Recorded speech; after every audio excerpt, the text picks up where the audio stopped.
Rural Georgia, small town called Hartwell, population 4,500. September 2003. Thursday evening, 6:45 p.m. Mike Tyson's black SUV pulls off Highway 29 into the gravel parking lot of Miller's Family Restaurant. The building is small, single-story, white paint peeling in places, a hand-painted sign above the door that's been there since 1967. This is not the kind of place celebrities visit. This is not the kind of place Mike Tyson should be. But his driver needed gas, and Tyson was hungry after a long day of travel from Atlanta to a speaking engagement in South Carolina. The restaurant sits on the edge of town, surrounded by pine trees and red Georgia clay. Through the windows you can see maybe 15 tables, half of them occupied, families eating dinner, older couples, a few lone diners reading newspapers. The kind of quiet, simple place where everyone knows everyone, where strangers are noticed immediately, where change comes slowly if it comes at all. Mike Tyson steps out of the SUV. He's 37 years old, retired from boxing for a year, carrying the weight of a complicated legacy.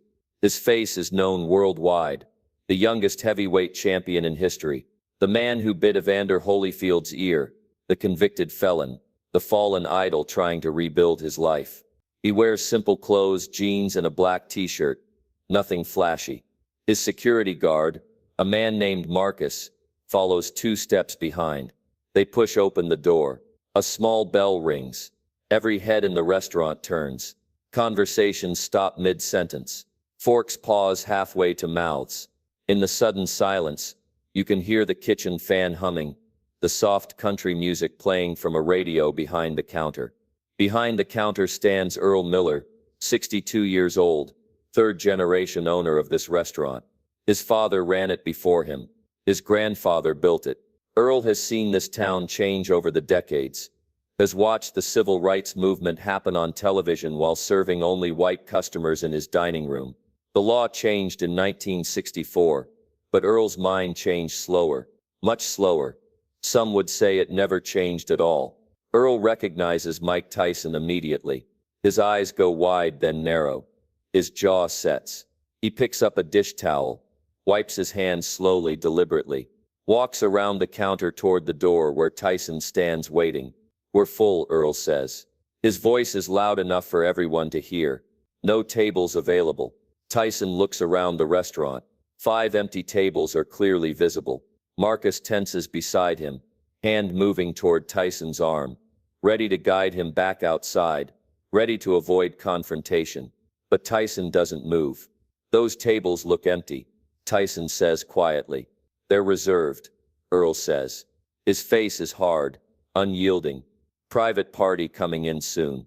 A woman at a nearby table, maybe 50 years old, speaks up. Her voice is uncertain but clear. "Earl, there's no private party tonight. You told me this morning. Mind your business, Helen." Earl cuts her off. Then he looks back at Tyson. "Look, I don't want trouble. I don't want what you bring. This is a family establishment. We don't serve your kind here." The words hang in the air like poison. Several customers look away, uncomfortable. Others watch with hard expressions, agreeing silently. Marcus's hand closes on Tyson's arm. "Champ, let's go. This ain't worth it." But Mike Tyson doesn't move. Instead, he does something that surprises everyone in that restaurant, including Marcus. He walks calmly to the nearest empty table, pulls out a chair, and sits down. "I'm not leaving," Tyson says. His voice is calm, but there's something in it that makes Earl stop moving. "I'm going to sit here, and you're going to listen to me for 5 minutes. After that, if you still want me to leave, I'll go. But you're going to give me 5 minutes." Earl's face reddens. "I'll call the sheriff." "Call him," Tyson says. "Call him right now. And when he gets here, you can explain to him why you refused service to a paying customer in front of 15 witnesses. Explain to him why you said we don't serve your kind in the year 2003. See how that works out for you." Earl's hand stops halfway to the phone. He's not stupid. He knows the law, knows that what he just said, what he just did, could cost him everything, could cost him his business, his reputation, could bring lawsuits and federal attention. The Civil Rights Act has been law for 39 years, but Earl has always counted on people not making waves, not causing trouble, just leaving quietly, when told they weren't welcome. But Mike Tyson is not leaving quietly. 5 minutes, Tyson repeats. Sit down. Listen, that's all I'm asking. Earl looks around his restaurant. His customers are watching, waiting, judging. Some look at him with expectation, wanting him to stand firm. Others look uncomfortable, embarrassed. Helen is staring at her plate. An elderly couple in the corner stands up quietly and leaves, placing cash on their table without a word. Earl pulls out a chair across from Tyson, sits down heavily. His arms cross over his chest. His face is stone. 5 minutes. Then you leave. Tyson nods. He takes a breath. And when he speaks, his voice is steady, personal, real. My name is Mike Tyson. You know that. You know my face. You know my history. You know I went to prison. You know people call me a monster, an animal, a thug. You know all the worst things about me because they've been on television and in newspapers for 20 years. Earl says nothing, just sits there, jaw tight. But you don't know where I came from. Tyson continues. I grew up in Brownsville, Brooklyn, one of the worst neighborhoods in America. My father left when I was 2. My mother struggled with addiction. By the time I was 10, I was stealing to survive. By 13, I was in juvenile detention. I was angry. I was violent. I was lost. Tyson's voice doesn't rise, doesn't push. He's just talking, telling his story. Some of the customers are leaning forward slightly, listening despite themselves. A man named Cus D'Amato found me when I was 13 years old, white man, Italian, old enough to be my grandfather. He looked at me, this angry black kid from the ghetto with a record and a reputation, and you know what he saw? He saw potential. He saw a human being worth saving. He took me into his home. He trained me. He believed in me when nobody else did, and he taught me something I'll never forget. Earl shifts in his seat. His arms are still crossed, but something in his posture has changed slightly. Cus told me that the color of a man's skin doesn't determine his worth. That anger and hate are chains we put on ourselves. That the only way to be free is to let go of what we think we know about people, and actually see them. Actually know them. Tyson leans forward slightly. You looked at me when I walked through that door, and you saw a black man, an ex-convict, a troublemaker, someone who would bring problems to your restaurant. You didn't see a man who's been traveling all day, who's hungry, who's tired, who just wants to eat a meal in peace, like every other human being in this building. You saw what you expected to see, and you treated me based on that expectation. I don't. Earl starts, but Tyson holds up a hand gently. I'm not finished. You gave me 5 minutes. I've got 2 left. Tyson's voice remains calm, but there's intensity in his eyes now. I know what it's like to be judged before people know me. I know what it's like to walk into a room and watch people's faces change because of who they think I am. I've spent my whole life fighting that judgment. And you know what I learned? That judgment goes both ways. Earl's eyes narrow. What's that supposed to mean? It means I could judge you right now. Tyson says, I could look at you, this older white man in rural Georgia, running a restaurant that still thinks it can turn away black customers. And I could decide you're just a racist, a bigot, someone who can't be reached, someone not worth my time. I could leave here angry, call lawyers, make your life difficult. I could destroy this place with one phone call. You know I could. Earl's face pales slightly. He knows it's true, but I'm not going to do that. Tyson continues, and his voice softens. Because Cus D'Amato taught me something else. He taught me that people can change. That hate is taught, which means it can be untaught. That the bravest thing a man can do is admit he was wrong and choose to be better. Tyson pauses, lets his words settle.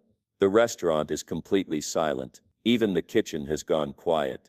The cook standing in the doorway listening. I've done terrible things in my life, Earl. Things I'm ashamed of. Things I can't take back. I've hurt people. I've made mistakes that cost me everything. My titles, my money, my freedom, my reputation. And I had a choice. I could stay angry, stay bitter, blame the world for my problems, or I could look in the mirror and take responsibility. Choose to be better. Earl's arms slowly uncross. His hands rest on the table. He's not looking at Tyson's face anymore. He's looking at his own hands. You've got a choice right now, Tyson says quietly. You can hold on to what your father taught you, what your grandfather taught you.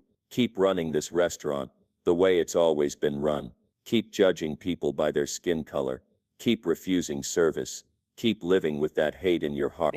Or you can make a different choice. You can decide that today is the day things change, that you change. Earl's throat works. No words come out.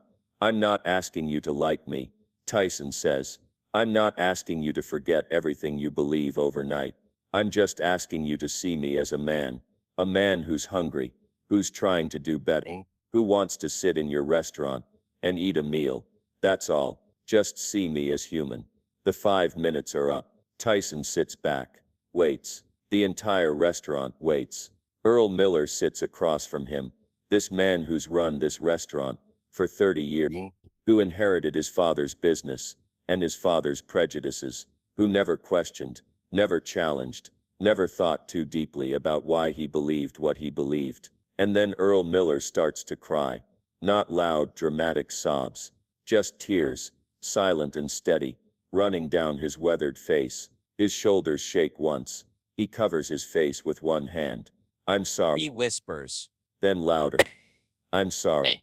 He stands up abruptly, walks to the door, and flips the small sign from open to closed. Customers look confused. Earl turns to face his restaurant, his voice rough with emotion. Everyone needs to leave.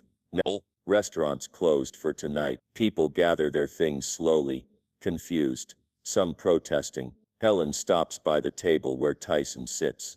Earl, what are you? I said leave. Helen, please. Earl's voice cracks. I need to do something. When the last customer exits and the door closes behind them, Earl locks it. He walks back to the table where Tyson sits with Marcus standing protectively nearby. Earl extends his hand. I'd like to serve you dinner, Mr. Tyson, if you'll still accept it. It's on the house.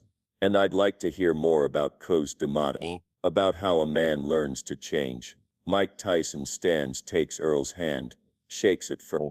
I'd like that very much. That night, Earl Miller serves Mike Tyson meatloaf, mashed potatoes, and green beans. They talk for 2 hours. Earl tells Tyson about his father, his grandfather, the beliefs he inherited like heirlooms. Tyson tells Earl about cues, about prison, about the long road to becoming someone he could respect when he looked in the mirror. When Tyson finally leaves, Earl walks him to the door. Mr. Tyson, would you do me a favor? What's that? If you're ever in Hartwell again, come back, have dinner. Let me get it right this time. Tyson smiles. 3 months later, Mike Tyson returns to Hartwell for another speaking engagement. He stops at Miller's family restaurant. The place is different. The dining room is integrated. Black and white customers sit at tables together, and behind the counter, Earl Miller greets every customer the same way, with warmth and respect. Earl sees Tyson walk in, breaks into a wide smile. Champ? Your table's waiting. Over the years, Earl Miller becomes one of the most vocal advocates for integration in Hartwell. His restaurant becomes known throughout the region as a place where everyone, when people ask what changed him, he tells them about the night Mike Tyson said in his restaurant, and gave him 5 minutes to listen. He could have destroyed me, Earl tells people, could have sued me, gotten me shut down, ruined my life. Instead, he gave me a chance to change, and I took it. When Earl Miller dies in 2019, his family contacts Mike Tyson. They tell him Earl's final wish was for Tyson to know that those 5 minutes changed the trajectory of his entire life, that he spent his last 16 years trying to make up for the first 62.